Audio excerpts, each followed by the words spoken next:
Hello again, Kevin Yannick here with Pit Quarry. We're fortunate to have with us today George Reddin. He's with FMI Capital Advisors. George specializes in mergers and acquisitions and financial advisory services, and he's also a quarterly contributor to Pit Quarry magazine. So we wanted to get together with George here today because there's a lot of chatter taking place about infrastructure and funding construction projects. So we appreciate George here coming together and offering some insights for our viewers. Good to see you, George. Thanks, Kevin. Appreciate you having me.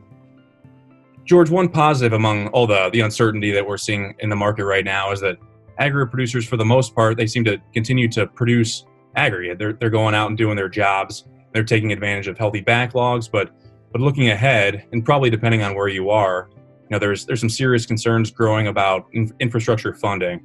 You look at the looming expiration of the FAST Act.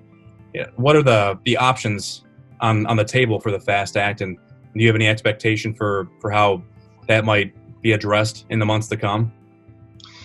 Yeah, so Kevin, I think you made a great point that so many of the companies in the industry, especially the public companies who report their quarterly earnings, have come out after the first quarter and had good stories. And when we talk with them today, April and May look like they were good months too. And the key word there was backlogs, right? Their customers in particular often have backlogs that may represent 6+ months of their year. So, going into the year, there was optimism because of backlogs in the market and the work that departments of transportation were putting out there.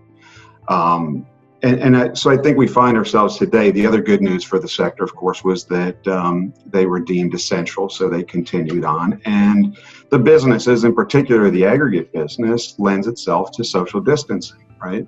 You're not on top of each other. That concern tends to be more down at the very end of the supply chain where their customer or contractor is utilizing the materials. But so far, that hasn't been a problem. There were some issues early on. Pennsylvania is a good example where they shut things down. But the big issue is that we've got expiring federal transportation bill in September. And in the meantime, we've got some funding to keep the departments of transportation moving. Like you, I'm probably attending webinars more than I ever have, listening to people. Fly-ins now that used to be done in DC, now we're doing it by Zoom. We're listening to our congressman. And I'll tell you, it does not seem to be great news for the federal highway bill. Great news is we get a 5 or 6 year bill at robust funding, and off we go. Not so good news is what we saw after a similar economic downturn in 08-09, where Safety Lou was extended with continuing resolutions. And if you considered MAP 21 a glorified CR, then we really didn't get that visibility on funding until December 15 with the FAST Act. So 2-3 months ago, I think, when I was maybe speaking at events with other people on panels, the optimism was pretty good.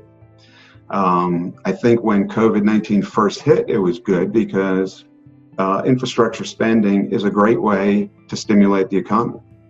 But since then, especially with the most recent rejection of the AASHTO $50 billion suggested request in the HEROES Act, I think you're starting to see people think that we're heading towards more of a continuing resolution rather than a multi-year highway bill.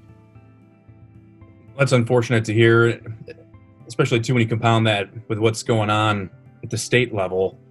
States have taken on the onus of funding a lot of their own infrastructure in recent years, and considering the pandemic and what it's brought on, a lot of states they're running out of money, and state DOTs, George, they're pressed, as you know, to figure things out.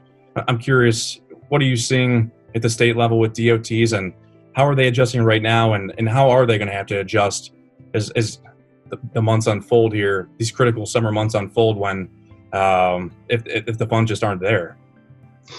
Yeah, great question. So I think in the short term, what we're seeing is a little bit of a kicking the can down the road approach. Let's take the HEROES Act again, where they basically, instead of the 50-ish billion request, they gave 15 or so to get us through September. Congress has so many requests coming from so many industries that have been impacted by this, that long-term recovery type thinking there's not time for it or the courage for it. So we're in a mitigation repair, maintenance, safety, kind of those types of projects will get funded. I think the big concern is what happens down the road when they don't have the money, right? There's a lag time for people to think about a project, engineer the project, get it out for bid, and then get it performed. And so that's probably, we're starting to hear more and more concerns about 2021. In other words, back to that backlog word, we're going to get through most of this year on backlog and then what work the DOTs can put out. But the concern seems to be shifting to, if we're just kicking the can down the road and we don't have a long-term solution, what's going to happen with 2021? Yeah, the industry's got to see some answers. They got to see them sooner than later, just to have that confidence that you talk about. But George, we appreciate you getting together here with us today, and we'll look for additional insights from you down the road as the pandemic continues to unfold and the fallout from that. So good to see you again, George. Hi, Kevin. Good to see you. Thanks for having me.